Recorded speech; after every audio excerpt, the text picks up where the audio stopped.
You know, one of the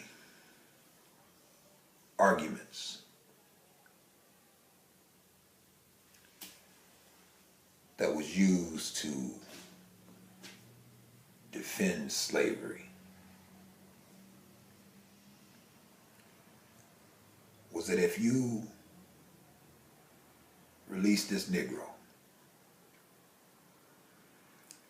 if you allow him to go free, at some point in the future, he is going to destroy your civilization.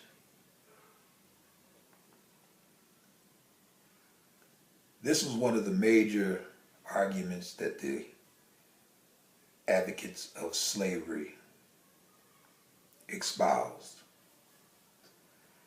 That if you release this Negro out of captivity, if you allow him to go free,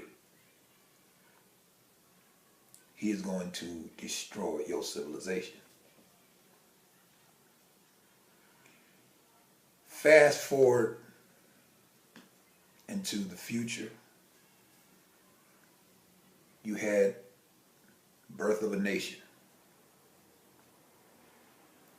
which, by the way, I consider to be a historically accurate film, one of my favorite films.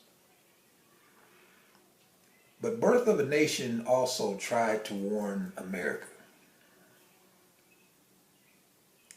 about this Negro, of which many people considered The Birth of a Nation racist. They said this is a racist film, the way it depicted black people. They said this is racist, but yet and still, it tried to warn you. Now when we view the Negro in 2015, we would have to admit that those pro-slavery advocates and Mr. Griffith, the creator of Birth of a Nation, were not racist. They were in fact prophets. Because when we look at this shine and all of his dysfunction, last summer we had Ferguson. We haven't even reached the summer. Now we have Baltimore. And both give a classic example of the complete and utter dysfunction of this Afro-American Negro. A Negro that American society is sick of. And he just doesn't understand this. America is sick of black men. They're sick of y'all. They're sick and tired of the havoc that you Negroes engage in. Now, in this video, when I deal with this buffoonery in Baltimore, I can't, I mean, I would like to, but I'm gonna have to just tell you Negroes, I told you. I tried to warn you Negroes. See, this is one of the main reasons why I don't debate people.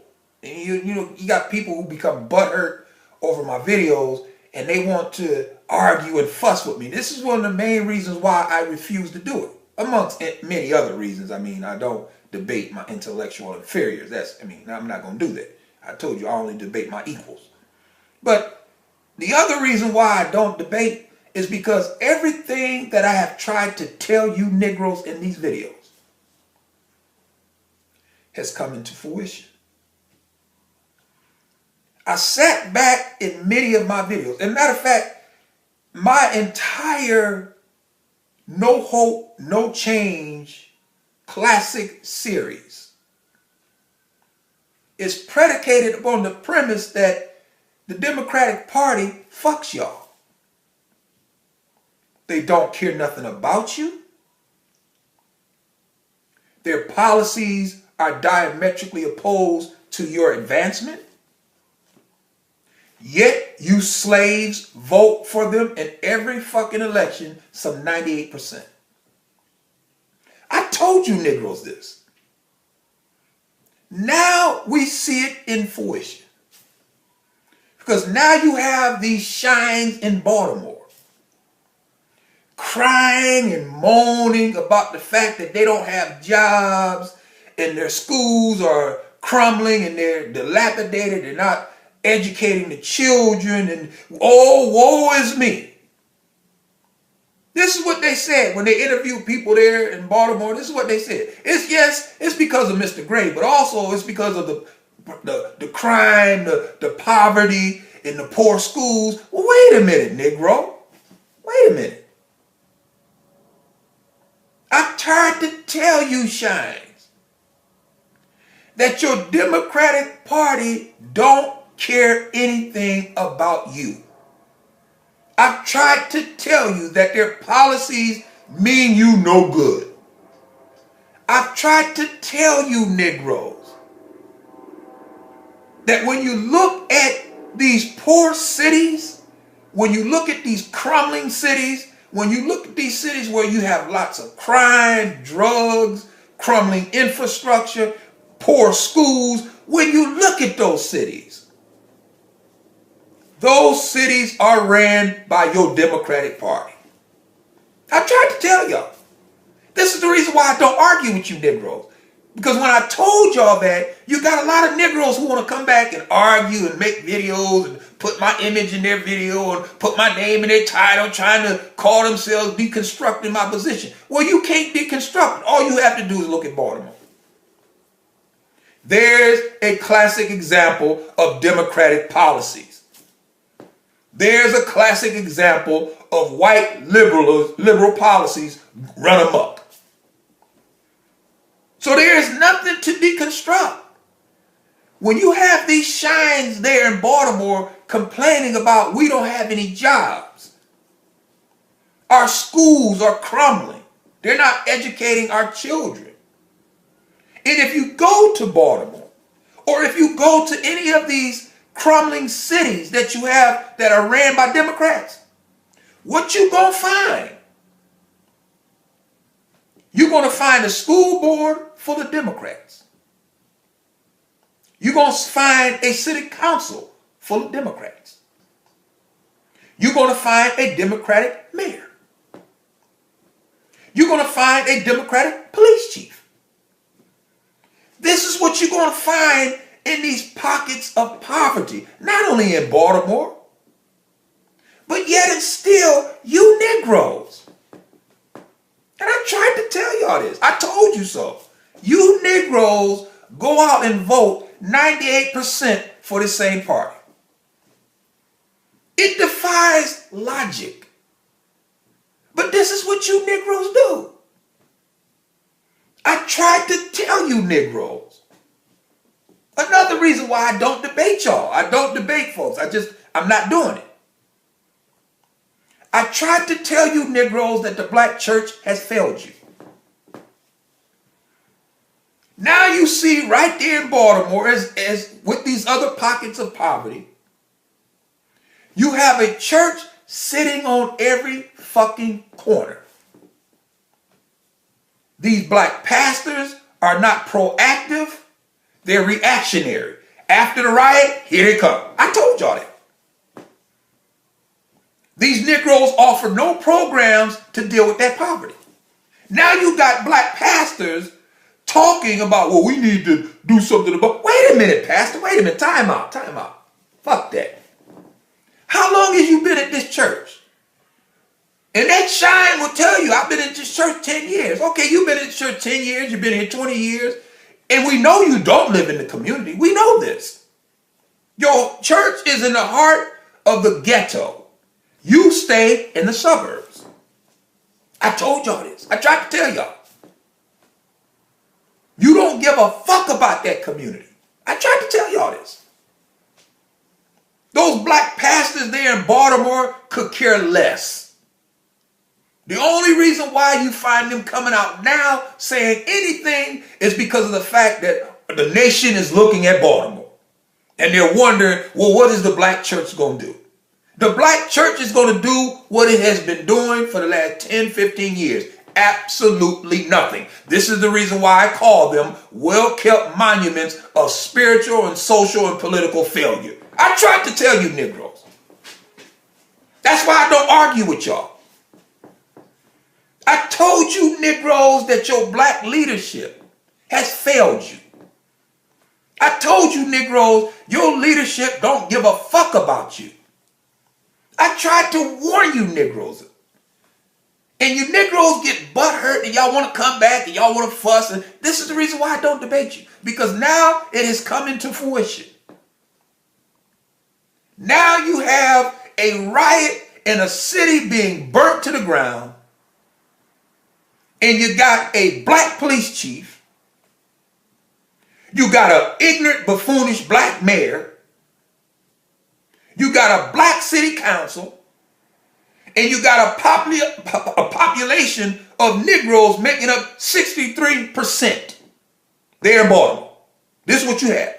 Yet when you ask the average Negro, what's the problem here, Negro? You know what they're going to say? White racism.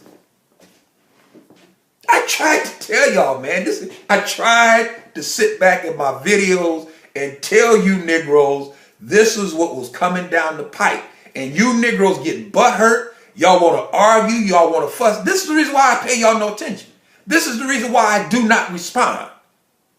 Because I knew it was going to come into fruition. Now you see it played out right in front of you.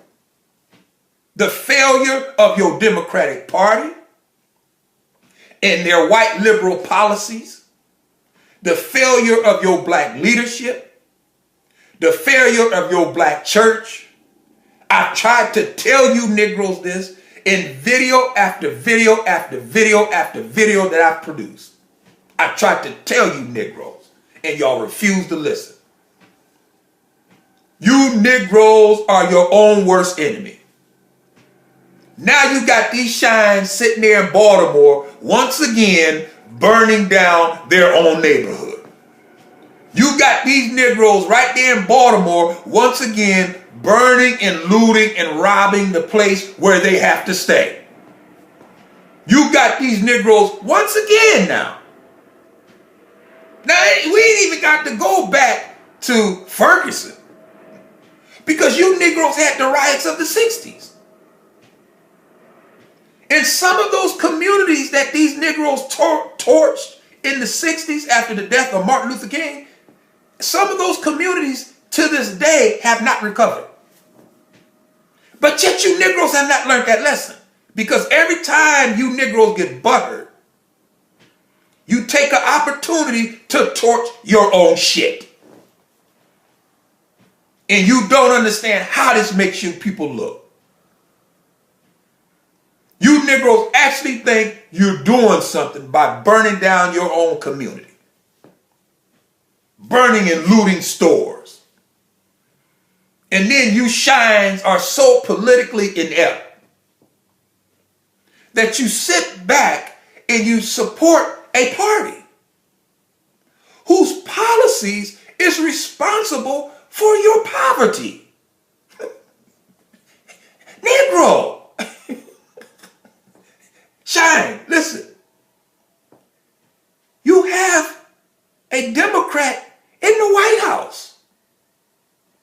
You've had him for 6 years. When Barack Obama was first elected, he controlled both houses of Congress, which means he had government lock, stock, and barrel. Republicans couldn't stop nothing. But yet and still, having control of both houses of Congress, he still couldn't get nothing done for you. But yet you shines still will go out in record number in every election, voting 98% for this party. And then when somebody comes to you and asks you, Negro, what's wrong? the first thing you shines want to say, well, it's the Republicans. The Republicans. Wait a minute, Shine. Wait a minute. If the police department is brutalizing you and the police chief is black, if the police department is killing you unjustly and is predominantly black or minority, if the police department is harassing you and your mayor is black, if the police department is treating you wrong and your city council is black, well, how in the hell do you sit back and say that your problem is white racism in the Republican Party? When do you Negroes connect dots? At what point do you begin to see that this party that you love, the party that you support, the party that you cry crocodile tears over their members is the same party that got you in this condition, Shine? But when you try to tell this Negro this, he just can't listen. When you try to explain to this Shine, listen, man, don't destroy your own community. This is where you live. This is where you stay, Negro. This is where you go to school. I tried to tell you, Negroes. I tried to tell y'all in a lot of these videos, and you Negroes get butthurt. I tried to tell y'all about these single mothers. And many of those kids that you've seen out there looting and burning and robbing are the product of single parent homes. Now, the woman that everybody, the video that went viral and she's smacking her son and she going to get her son, everybody is applauding her. Oh, she's a role model. She did a good job.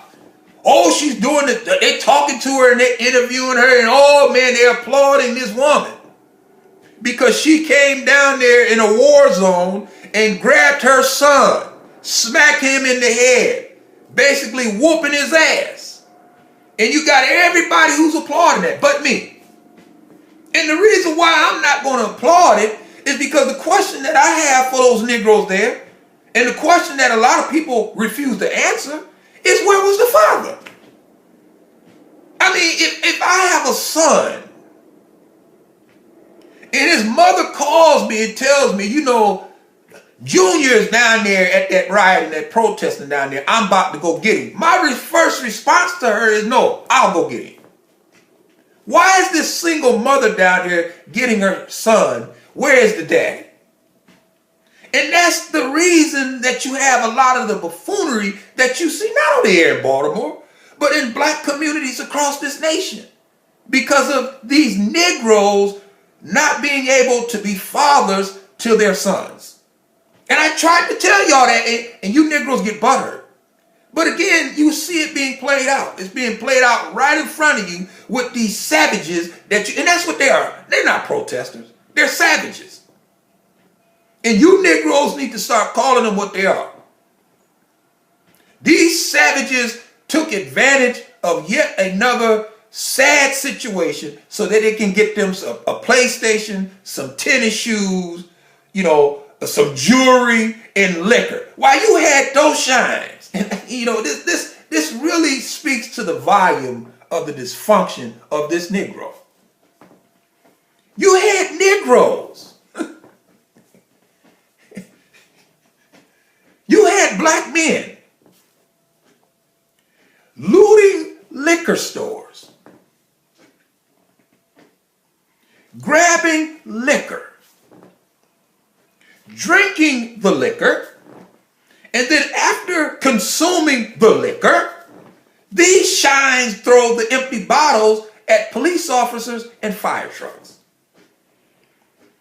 And you're going to have some people come to me and ask me, why do you call them savages?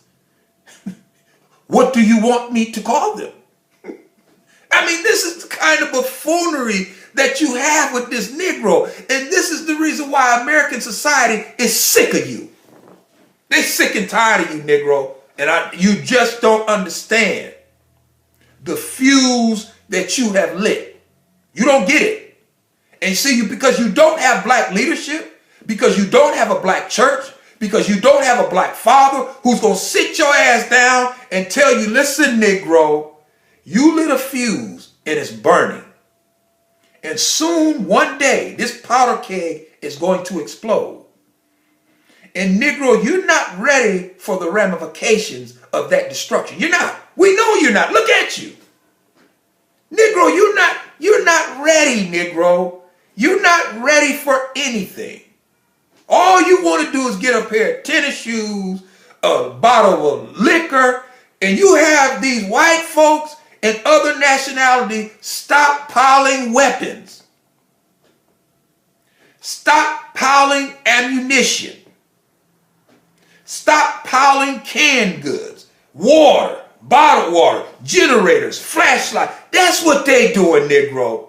While you out here buck dancing, cooning and buffooning, shining and acting like an ape. That's what y'all acting like. You have other cultures. They're plotting and they're planning, Negro, because they see what I see. You have lit a fuse and it's burning. And when it explodes, Negro, you nowhere prepared to deal with that destruction. You're not. And your black leadership ain't telling you this. Your black pastors aren't telling you this. Your black civic organizations aren't your pro-blacks, these back to Africa buffoons, they're not telling you this. No, they're running around here talking about white racism and the structure of white supremacy in a city that's 63.3% black, with a black mayor, a black police chief. The majority of the police department is minority. All of the city council down there is black. It's a chocolate fucking city. But yet it's still, you Negroes see the white man behind the tree. It's the white racist. No, Negro, it's you. It's you. You shines have set the race back. And this is what's really funny about this, is that you won't hear nobody call these people coons. Nobody will take images of these looters and put them on a coon train. Nobody will take images of these shines burning and looting once again their own neighborhood and put them on a coon train, call them a coon, a black buffoon, or true sellouts. You Negroes went and torched a senior citizen complex. Now, if that's not cooning, what is? And you got these bojangling, buck dancing Negroes who refuse to call that out. Won't say one word about it. Will sit back and justify. Oh, they're angry. They're angry. They're just acting out of anger. Bullshit. Why don't you Negroes act out of anger when it comes down to this political party that's screwing you? Why don't you shines act out of anger when it comes down to the policies that created Baltimore and other ghettos around this nation? It's your Democratic Party, Negro. It's the party that you support, the party that you love, that you back 98% in every fucking election. And then you got these pro-black, back to Africa, red, black, and green buffoons. I hate white men, not white women. Negroes who will sit back and justify these shines burning a senior citizen complex, where they should be sitting back enjoying their waning years. They didn't live their life. They want to sit back and enjoy what time they have left. And then here come you, a shine, wreaking havoc and mayhem, burning down a facility that's designed for their benefit. But you pro-blacks give that shit a pass. Y'all won't say nothing about that. That's not cooning to you Negroes. This is the reason why I say, you Negroes, y'all take that word, and this is the reason why it has no bite. It has no bite because you Negroes use it out of context. You don't call people who truly coons, because what you see there in Baltimore, that's cooning. What you see, those shines doing there, looting, robbing liquor stores, GameStops, CVS pharmacies, that's cooning. But you shines will never call it that, because it don't fit the narrative. It don't fit that narrative of the white man behind the tree.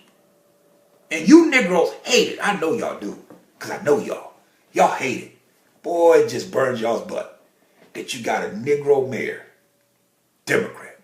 You got a Negro police chief, Democrat. You got a city council, all Democrats. I know y'all hate that. Y'all hate it, man. Y'all hate the fact that y'all cannot find a white person to lay this on. So y'all just gonna talk in general terms about the structure of white supremacy. But you notice they won't call that mayor a shine. Will not call her a coon. Will not call her a black buffoon. No one would declare war on her. No one would declare war on that police chief. No one would declare war on any of this buffoonery. They give it all a pass and pretend like it don't exist. I'm telling you, Negro, and I'm going to deal with this more in the next couple of days. I got some more videos. I got more to say. I got a lot more to say. As a matter of fact, me and the Honorable Crazy 100 is going to do a collaboration on this. Because I got a lot more to say on these shines. Because I'm not done yet. I tried to warn y'all. I'm not one to say I told you so, but goddamn it, Negro, I tried to tell you. I tried to warn y'all in all of my videos that what you see in Baltimore has come into fruition and has fulfilled what I've tried to tell you in these masterpieces that I've been putting on YouTube. At the end of the day,